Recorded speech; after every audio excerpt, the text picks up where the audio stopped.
Bonjour à tous, je refais la vidéo parce que la première, j'étais sur une bonne lancée mais ça a coupé. J'espère que vous allez bien. Je vais reprendre, hein.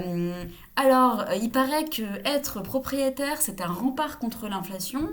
Et il paraît également que si on est locataire, tant mieux parce que le gouvernement a prévu des choses, a prévu des dispositions pour compenser notre perte de pouvoir d'achat sur la fameuse loi pouvoir d'achat et va augmenter donc les APL et que ceux qui sont locataires donc vont un peu bénéficier de cette loi. Donc est-ce que c'est le cas? Est-ce que on va réellement avoir un peu plus de pouvoir d'achat si on est locataire? Et est-ce que en tant que propriétaire, on ne va pas se prendre de plein fouet cette inflation? Et est-ce que l'immobilier est vraiment finalement un rempart contre l'inflation? On va un peu étudier tout ça, mais surtout du point de vue des loyers. Donc est-ce que finalement bloquer les loyers à période d'inflation, c'est une bonne idée côté propriétaire et côté locataire? Je vais un peu étudier les deux. Comme vous voyez, le décor derrière moi change. Quasiment tous les mois en ce moment, ça change. Donc vous voyez que je bouge un peu. Voilà. J'espère que vous allez bien et que vous passez un bon été en ce mois de juillet qui est décidément assez estival et assez chaud. Donc le contexte, l'IRL, donc l'indice de référence des loyers qui sert de base pour savoir jusqu'à combien maximum on peut augmenter un loyer du deuxième trimestre vient d'être publié à la hausse puisqu'il a intégré l'inflation du début d'année. Et il vient d'être publié à 3,60%. Les premières mesures de la fameuse loi pouvoir d'achat, elles viennent d'être votées à l'Assemblée nationale, mais elles ne sont pas encore adoptées. Elles doivent encore être validées par le Sénat. Et je ne sais pas si après ça repasse par l'Assemblée, mais en tout cas, il y a encore des validations. Et après, ça doit encore rentrer en vigueur. Donc, dans tous les cas, si c'est adopté par le Sénat, ça va prendre un peu de temps. Mais globalement, le texte qu'on a actuellement de la loi pouvoir d'achat, ça intègre les mesures dont on entend parler depuis quelques semaines, que les principales mesures qui voulaient être passées par le gouvernement sont passées. Et donc, en ce qui concerne l'immobilier, et les mesures dont on a le plus entendu parler, ça va être l'augmentation, bien sûr, de 4% des minima sociaux, dont les APL, et le blocage jusqu'en fin 2023 environ des loyers à 3,5% maximum. Si vous vous demandez pourquoi le dernier IRL est à 3,60, c'est tout simplement parce que la loi n'a pas encore été adoptée, donc n'est pas encore en vigueur. Et si elle n'est pas adoptée d'ici septembre, l'IRL pourrait très bien être à 4 ou 4,5. Hein. Ça, voilà. On a bien sûr le temps parlementaire, le temps de la politique, qui, comme je vous l'ai dit souvent, prennent des mesures en réaction à ce qui se passe, et donc c'est toujours après. Donc finalement, est-ce qu'on a un jeu à somme nulle pour les locataires comme pour les propriétaires, avec des APL qui vont augmenter à 4% et des loyers qui vont être bloqués à 3,5% maximum? Pas vraiment, parce que comme j'en ai l'habitude, je vais vous prendre un axe un peu différent de réflexion et je vais vous emmener un peu sur des chemins un peu de traverse. On va pas chercher bien loin, mais ça reste de la logique pure. Parce que si on prend tout simplement le montant moyen des APL, on est environ à 225 euros. Et 4% d'augmentation de 225 euros, on est sur 9 euros d'augmentation. Maintenant, si on prend un loyer médian, grosso modo, on va prendre 700 euros hors charge pour un loyer moyen. 3,5 d'augmentation de 700 euros, c'est tout de suite 25 euros. Donc vous voyez qu'on n'est pas du tout sur le même ordre de grandeur, on est presque à 3 fois plus que l'augmentation de 9 euros des APL. Donc maintenant, il faut rajouter d'autres éléments à notre réflexion. Tous les loyers, bien sûr, ne vont pas augmenter. Beaucoup de propriétaires, finalement, renoncent soit par oubli, soit par choix. Il y a beaucoup de propriétaires qui n'augmentent pas chaque année les loyers. Il y en a beaucoup qui le font soit à chaque changement de locataire, soit à chaque renouvellement du bail, par exemple, tous les 3 ans, si vous êtes en bail nu. Mais grosso modo, ces dernières années, l'IRL était tellement bas parce que l'IRL intègre l'inflation, il n'y avait pas d'inflation, qu'on parlait de l'ordre de quelques centimes d'augmentation. Et en plus, il fallait payer le recommandé. Donc clairement, vous n'allez pas payer, 7 euros de recommandé si vous augmentez le loyer sur l'année de 5 euros ou de 10 euros, parce que si c'est 50 centimes par mois, clairement, ça va pas très loin. Mais voilà, 3,5 déjà, je vous ai dit, sur 700 euros, ça fait 25 euros. Mais les RL étaient à 0, quelque chose. Donc 0,010, vous voyez, donc c'était vraiment quelques centimes. 3,5 sur un loyer, par exemple, parisien, ou sur un couple qui a une maison, voilà, sur 1000 euros, 1500 euros, ça va tout de suite être plus de 50 euros. Donc ça peut quand même être beaucoup, 3,5. Donc voilà, tous les loyers, bien sûr, n'augmentent pas automatiquement. Par contre, tous ceux qui perçoivent l'APL vont bénéficier automatiquement de cette augmentation de 4%, mais tout le monde ne touche pas l'APL.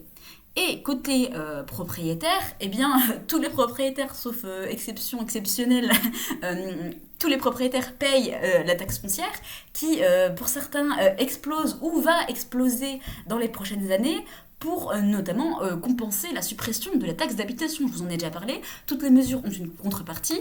Et donc, pour compenser la baisse des dotations des collectivités territoriales et la baisse des dotations de l'État aux mairies, et notamment donc la suppression de la taxe foncière, c'est prévu que la taxe foncière littéralement explose. On ne parle pas d'1 ou 2%, on parle de 10%, ou plus de 10%, même par an. Hein. Donc si vous avez une taxe foncière, je veux dire, il y a beaucoup de gens qui ont une taxe foncière à 1000, 1500, 2000 euros. Donc 10%, 2000 euros, ça fait plus de 200 euros rien que sur une année.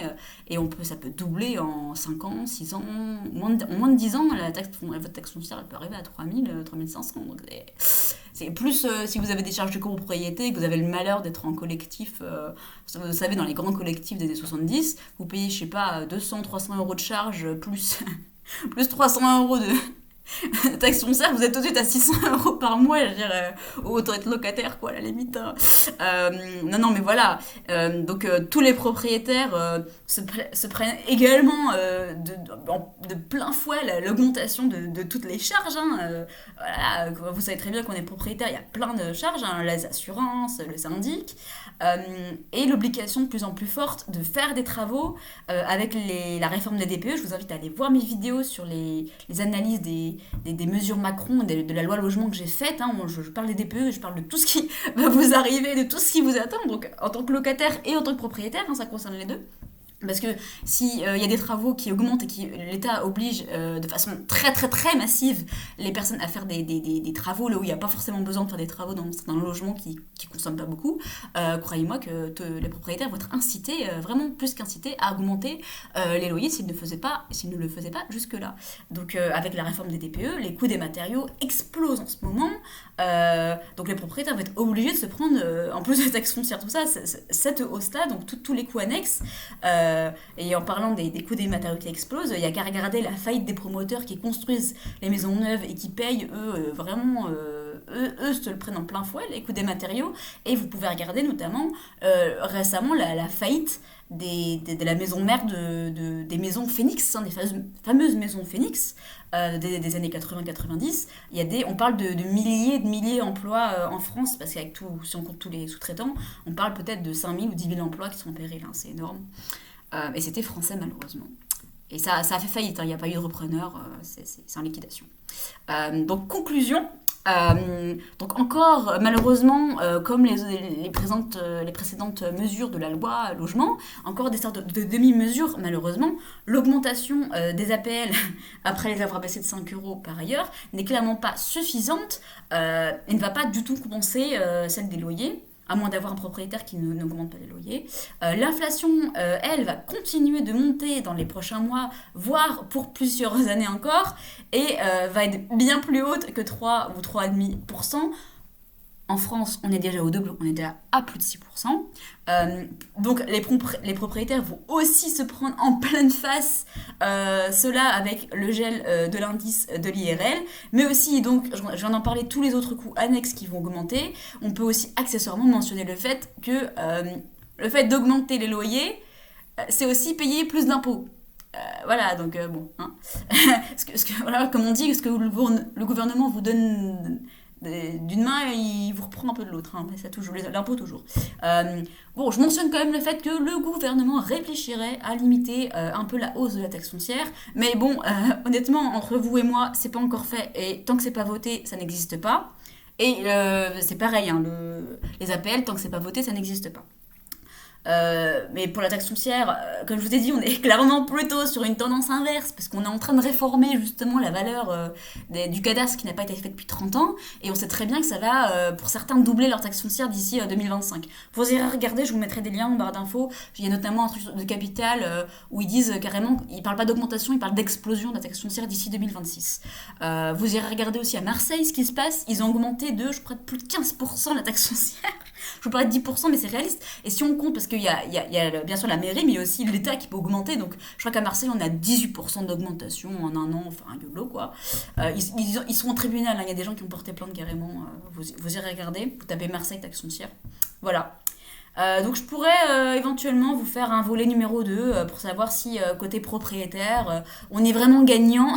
Est-ce qu'on est vraiment gagnant à augmenter les loyers et est-ce que, enfin, comment au fond l'immobilier réagit face à l'inflation et si c'est vraiment tant que ça un rempart contre l'inflation. Ben voilà, vous me direz vous si vous êtes locataire, vous me direz si vous êtes propriétaire bailleur, si vous êtes propriétaire occupant et comment tout cela finalement influence. Est-ce que votre taxe foncière a déjà explosé? Comment ça se passe? Comment vous voyez que c'est un peu que ça évolue autour de vous? Voilà, vous me direz, ça m'intéresse. Parce que clairement, oula, je viens de voir que la lumière est un peu blanche. Bah, je suis désolée si c'était un peu blanc depuis tout à l'heure. Mais au moins la vidéo est enregistrée, j'ai pas à la refaire 3 fois. J'aime pas refaire beaucoup de fois les vidéos. Bah voilà, j'espère que vous allez bien en tout cas. Je vous souhaite de très bonnes vacances, hein, comme d'habitude. Et puis, ouais, je referai des petites vidéos sur ce sujet-là. J'étais peut-être un peu speed, hein, mais je voulais pas que la vidéo dure trop longtemps. Voilà, 10 minutes, c'est bien. Voilà, bah écoutez, voilà, très bonnes vacances à vous. Et puis à bientôt pour un autre sujet, je pense. En fait, je regarderai un peu ce qui a été voté dans la loi pouvoir d'achat. Et s'il y a d'autres éléments qui sont susceptibles, encore une fois, d'influencer ce qui se passe sur l'immobilier, les loyers et tout, parce que c'est un sujet vraiment qui va être vraiment d'actualité dans les prochains mois, bah je vous ferai une vidéo dessus, ou si vous avez des envies, des idées, des trucs, hein, comme d'habitude, vous me mettez le sujet, ou même si vous avez juste une question, échangez, n'hésitez pas, mettez un petit pouce, partagez la vidéo, parce que ça fait toujours plaisir, et puis ça, encore une fois, ça aide les personnes qui sont pas au courant à justement être au courant de leurs droits et à s'informer un peu.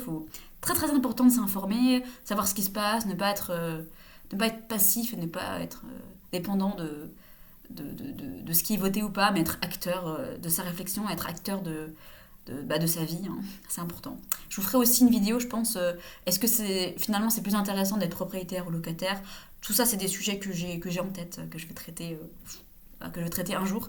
Là, j'aurai peut-être du temps, je vais peut-être vous faire beaucoup plus de vidéos, si j'ai internet là où je vais, parce que je vais dans un petit village. Salut, à bientôt.